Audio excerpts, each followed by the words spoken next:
마음이 정결한 자는 복이 있나니 그들이 하나님을 볼 것이며. 주님의 이름으로 환영합니다. 2025년 하나님과 동행함으로 세상이 줄 수 없는 참된 행복을 누리는 매일의 삶 되시기를 축복합니다.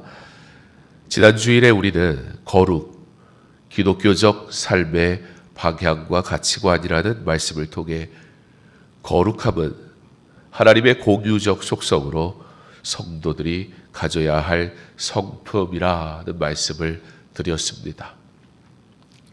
우리가 그리스도인이라면 우리 안에 거룩한 성품은 선택이 아니라 우리 안에 거룩한 성품을 통해 우리가 하나님을 더욱 닮아가고 우리가 하나님의 영광을 위해 사는 자로 부름받은 것이다 라는 말씀을 우리가 나누었던 것입니다.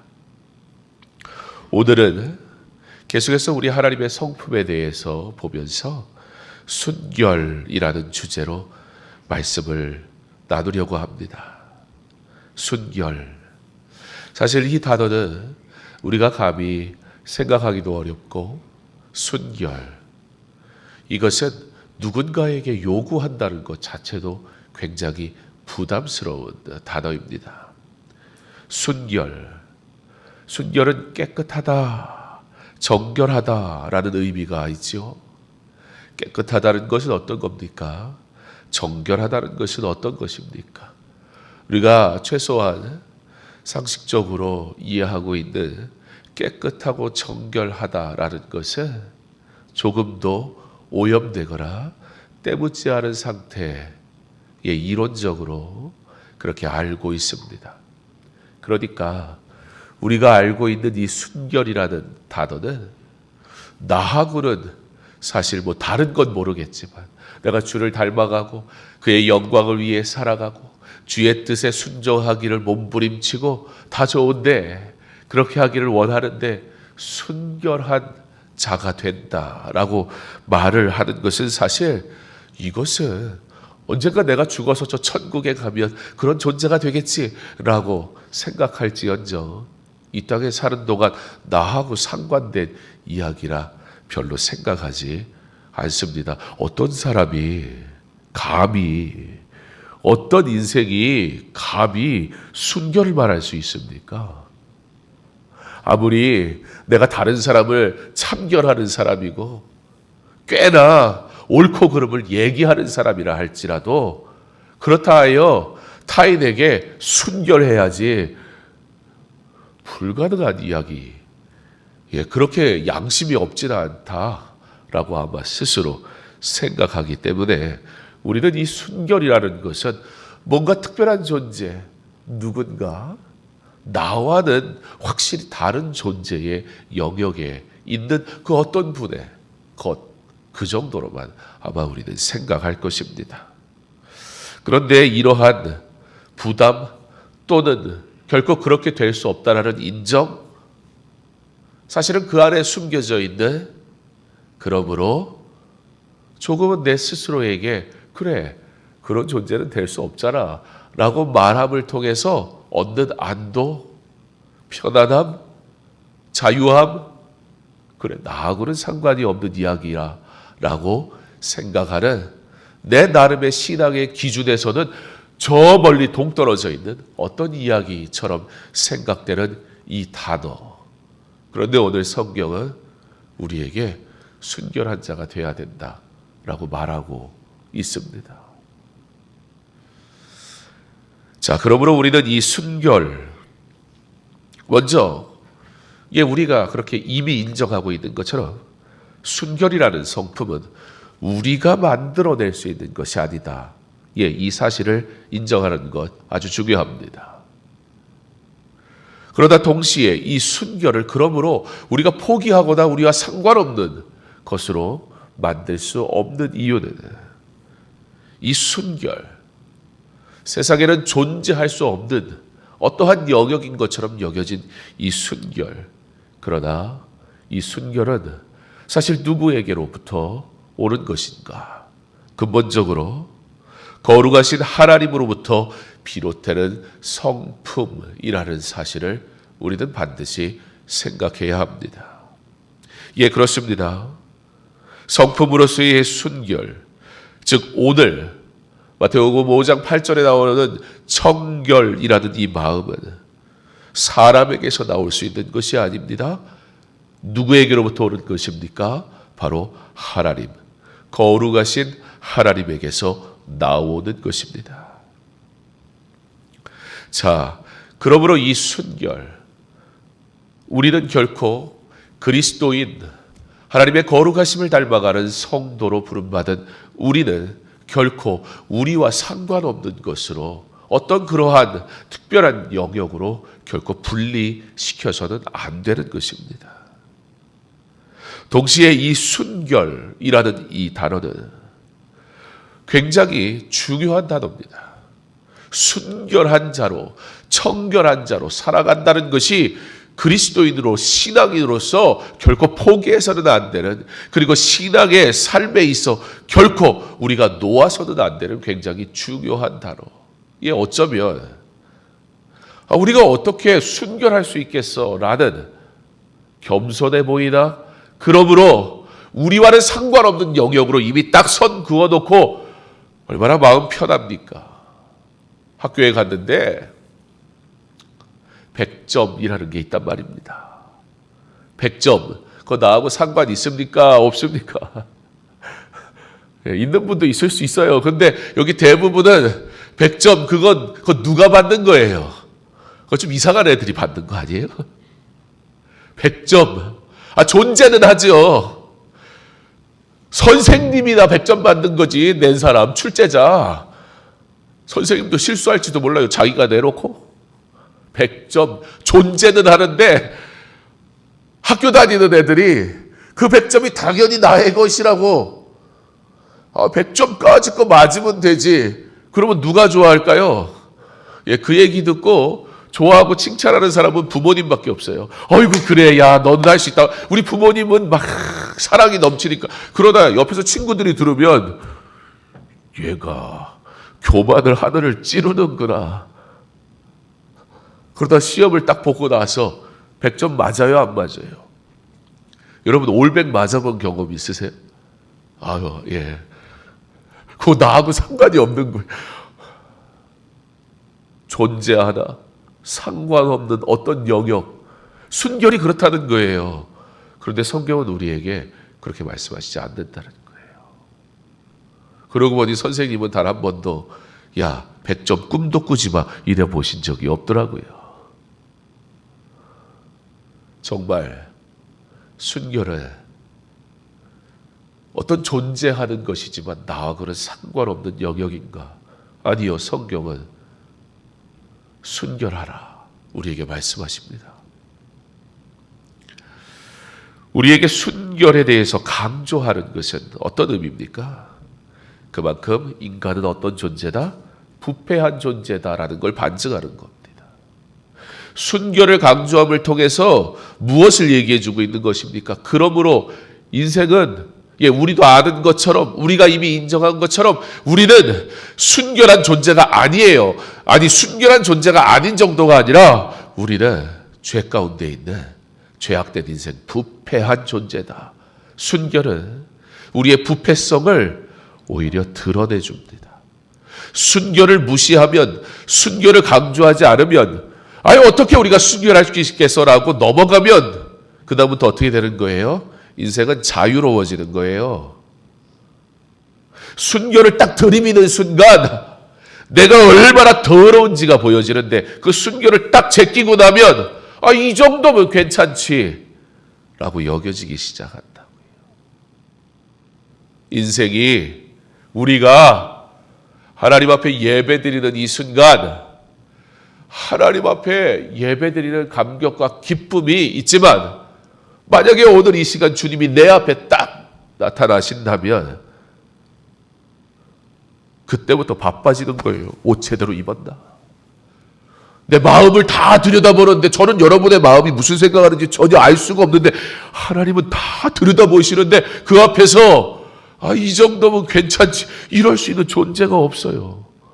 순결이 우리의 삶에 강조될 때 비로소 내 자유로움을 위한 그래 나는 순결과 상관없어 겸손을 포장한 인간적 자유함을 탐닉하는 그 자세가 하나님의 거룩하심, 특별히 순결이 내 삶에 강조될 때 비로소 나의 부패성과 나의 어그러진 마음들이 적나라하게 드러나기 시작합니다. 죄인된 사람의 마음은 부패하였고 부패한 마음을 정결케 하는 것은 거룩하신 하나님의 은혜로만 가능하다라는 사실 앞에 우리는 엎드려질 수밖에 없습니다. 예수 그리스도의 보혈을 의지하여 죄를 고백하고 진리의 말씀에 순종할 때 우리의 영혼이 깨끗하게 되며 우리 안에 순결의 성품이 자라게 됩니다. 그렇다면 이 순결함, 왜 성경은 우리에게 강조하는 것일까요? 왜 이렇게 우리에게 중요한 성품인 것일까요? 오늘 본문은 8복 가운데 6번째로 마음이 청결한 자는 하나님을 보게 되는 복을 얻는다 말씀합니다. 하나님을 본다는 것, 그건 어떤 의미인가요?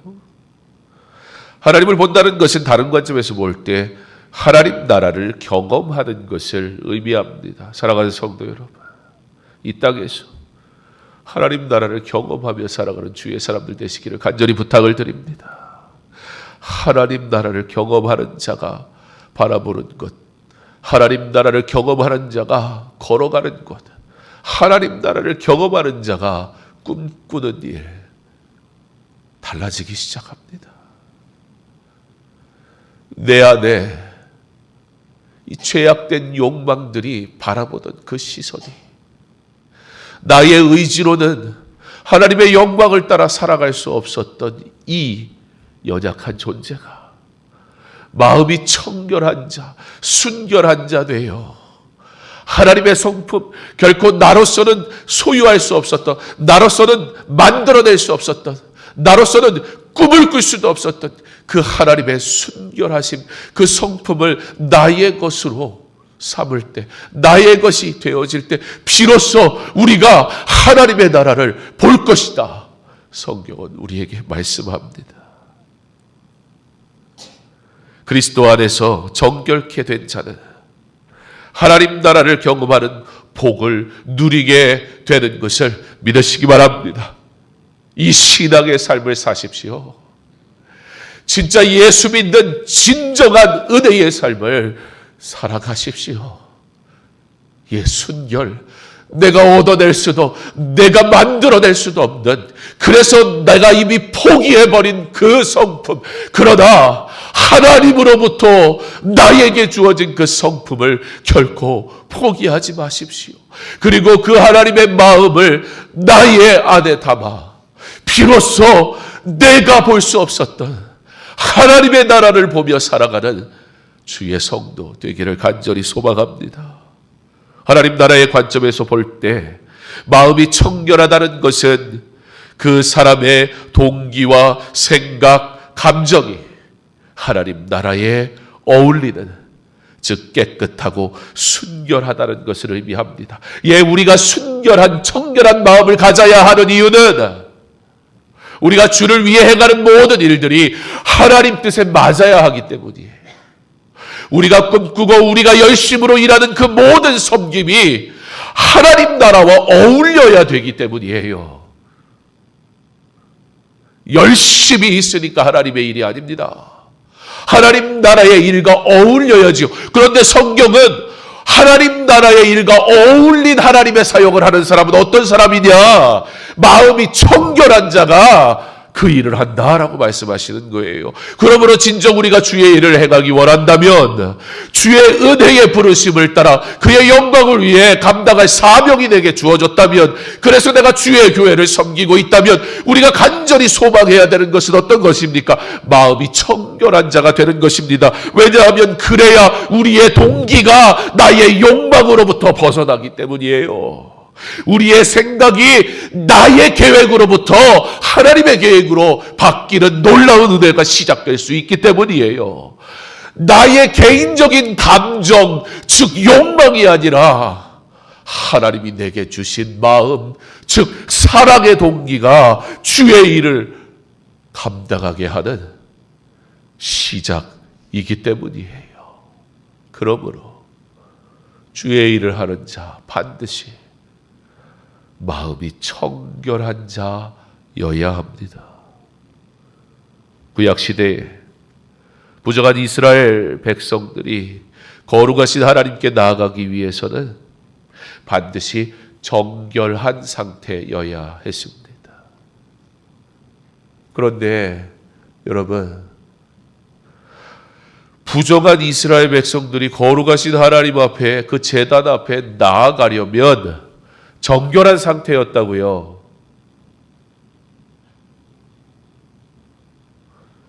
그냥 이 시간에 적용을 한번 해볼까요? 오늘 여러분들이 하나님 앞에 나와서 이곳에서 예배를 드리려면 어떠한 상태여야 합니까? 정결한 상태여야 되겠죠. 자, 이제부터 한번 구별을 해볼까요? 티켓을 좀 발부를 해드려야 될 것 같아요. 티켓은 두 가지입니다. 나는 부정합니다. 나는 정결합니다. 자, 정결한 상태여야 되는 이유가 뭐예요? 하나님 앞에 나오려면 정결해야 되잖아요. 자, 여러분들에게 티켓 두 개를 선택권을 드릴 테니까 솔직하게 둘 중에 하나 선택하시면 돼요. 자, 제 왼손엔 부정한 사람이 가져갈 티켓이 있고 제 오른손엔 정결한 사람이 가져갈 티켓이 있습니다. 자, 하나씩 고르세요. 그냥 속으로, 마음으로 하나씩 받아가세요. 이 숫자 부족하지 않을 만큼 여기 안 보이세요? 여기 잔뜩 쌓였는데. 걱정하지 마시고, 아유, 또 내가 정결한 거 집어가면 모자라서 누가 못 가져가겠구나. 그리고 뭐 희생 그런 거 하지 마시고, 솔직하게 하나씩 다 집으셨죠? 다 집으셨어요? 예. 자, 그러면 이제 어떻게 해야 돼요? 둘 중에 정결한 거를 집은 분은 여기 남아 계시고, 부정한 거 집은 분은 어떻게 해요? 다 나가야 돼요, 지금. 자, 이제 일어나서 부정한 거 집은 분 나가도록 하겠습니다 하면 안 되겠죠? 아니, 해도 돼요, 사실. 여러분, 지금 이 말이 부담스럽게 들리면 안 됩니다. 은혜로 들려야 됩니다. 그리고 여러분들은 모두 다, 자, 오른손에 있는 거 집었어야 될까요? 왼손에 있는 거 집었어야 될까요? 또 헷갈리실까 봐. 여기가 부정한 거였고 여기가 정결한 거였어요. 예. 자, 어떤 거 집었어야 됐을까요? 오른쪽. 왜? 예? 나는 정결한 사람이니까. 맞죠? 이 얘기를 할수록 여러분 뭐가 생각이 나냐면 은혜가 생각이 나야 돼. 내가 정결하게 된 이유는 나를 정결케 하시는 예수 그리스도의 십자가의 보혈 때문임을 믿으시기 바랍니다. 순결한 마음을 가진 자 비로소 내 감정을 내려놓고 내 생각을 내려놓고 내 열심을 내려놓고 내 동기를 내려놓기 시작합니다. 순결한 마음을 갖는 것, 그리스도인에게 너무나 중요한 일입니다. 그런 걸 내가 어떻게 가져라고 딱 제껴놓고 얼마나 자유롭게 살아왔습니까? 순결함이 내 안에 나타날 때 비로소 나의 이 추악함이 드러나잖아요. 구약시대에는 이게 문제가 있었던 거예요. 제단으로 나가야 되는데 정결한 자만 나올 수 있는데 아니 들어갈 수가 없잖아요. 그래서 구약시대에는 물을 사용했습니다. 물을 씻어요. 또는 에스겔에서는 물을 뿌린다 그렇게 얘기해요.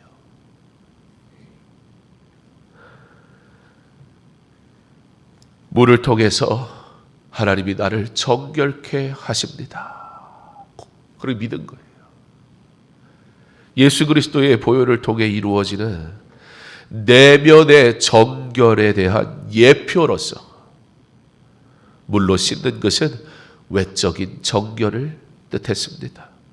에스겔서에서는 이것을 새 영을 너희 속에 두고라고 표현합니다.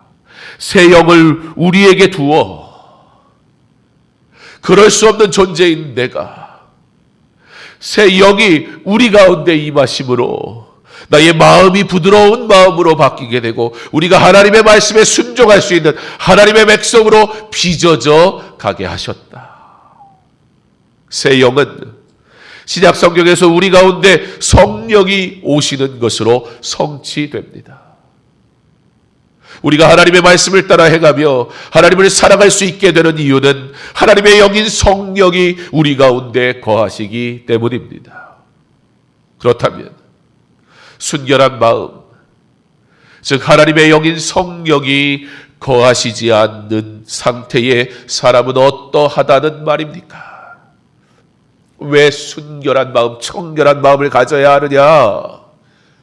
그 하나님의 마음을 가지지 않은 자의 상태 말씀드리잖아요.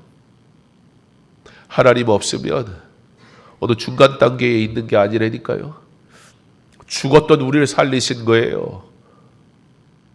그러므로 구원의 은혜가 없는 자는 죽은 자라고요. 멸망이라고요. 어느 중간 단계에 있는 게 아니에요. 조금 괜찮은 존재가 되는 것이 아니에요. 그래도 내가 열심히 사니까.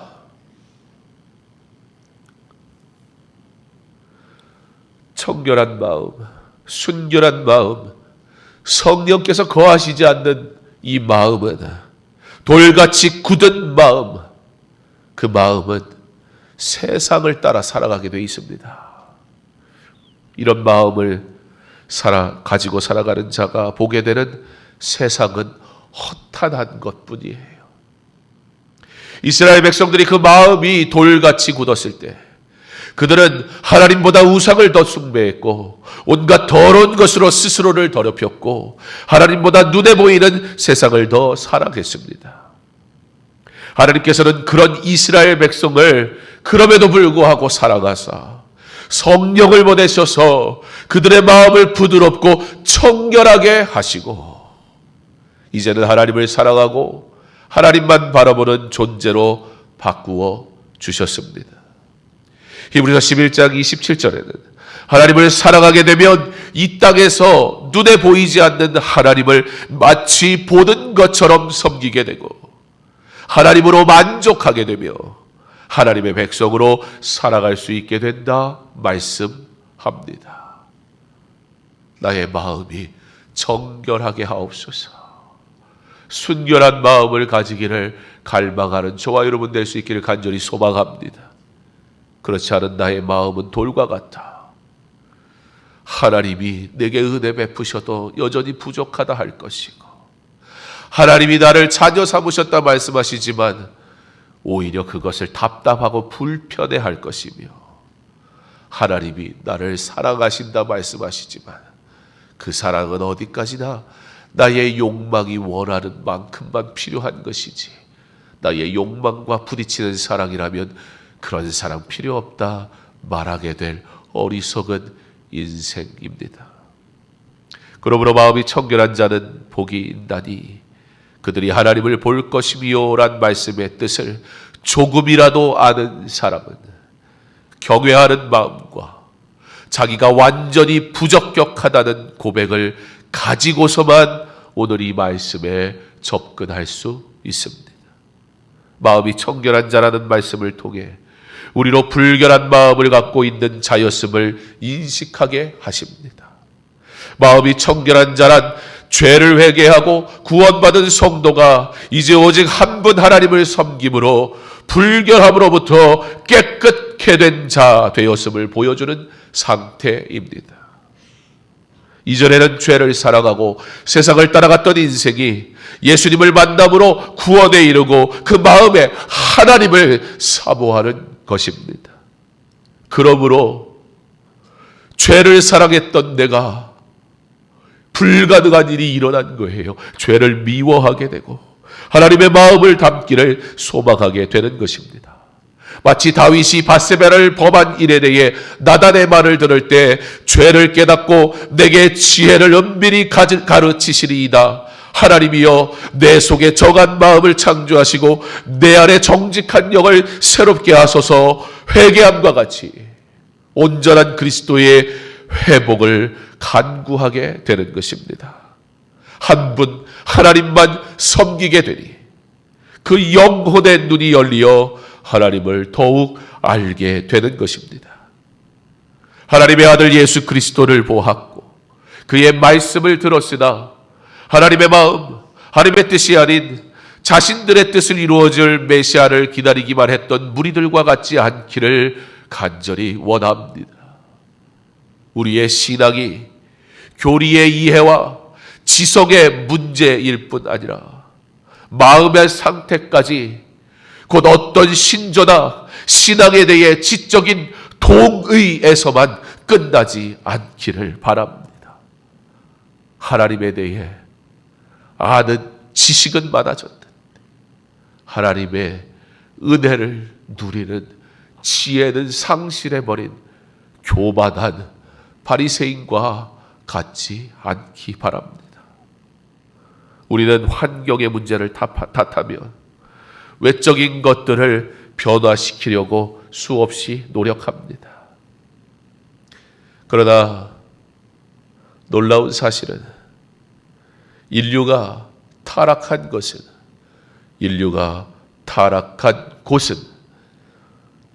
낙원이었습니다. 정말 환경이 문제가 되는 것입니까? 이 환경만 아니라도 나도 저와 같은 환경이 있었다면 나는 좀 더 나은 인생이 되었을까요? 죄성을 가진 인생은 아무리 좋은 환경이 있어도 하나님의 영광을 나타낼 수 없습니다. 완전한 환경에서 인간이 타락했다라는 이 사실 앞에 우리가 어떠한 존재인지 우리는 다 까발려져 버렸습니다. 지성을 발전시킨다고 문제가 해결되는 것이 아닙니다. 최고의 교육을 받고 철저한 악인이 될 수도 있습니다. 마음의 변화가 필요합니다. 그리스도의 마음을 품어야 합니다. 예레미야 선지자는 만물보다 거짓되고 심히 부패한 것은 마음이라 하였습니다. 바리새인과 같이 외적인 청결함에 집착하는 자 되지 말고 내적으로 청결한 자 되어 주님의 십자가 지심을 생각하고 주님이 고난받으신 이유를 바로 알아. 그러므로 주님의 십자가를 지식적으로 이해하고 형식적으로 슬퍼하는 외적인 종교 생활이 아닌 구원의 은혜에 감사하고 더욱 십자가를 묵상하고 따라갈 것을 결단하는 순결한 신앙의 삶을 회복하시기를 부탁을 드립니다. 마음이 청결한 자는 복이 있나니 그들이 하나님을 볼 것이며 하나님이 보시기에 바른 마음과 생각을 소유한 성도 되어 마음이 청결한 자, 즉 하나님의 마음을 품고 세상 속에서 청결한 마음을 소유한 그리스도인 되어 우리를 위해 십자가에서 고난당하시고 죽으시고 부활하신 주님의 은혜로 구원을 누리는 성도 되었음을, 이 은혜를 누리는 성도 되었음을 삶에서 나타내며 그렇게 은혜로 살아가는 이 땅에서 하나님의 나라를 보며 누리며 그의 영광을 위해 기꺼이 즐거이 살아가는 저와 여러분 될 수 있기를 주님의 이름으로 축원합니다. 이 말씀을 생각하며 자리에서 다 함께 일어서서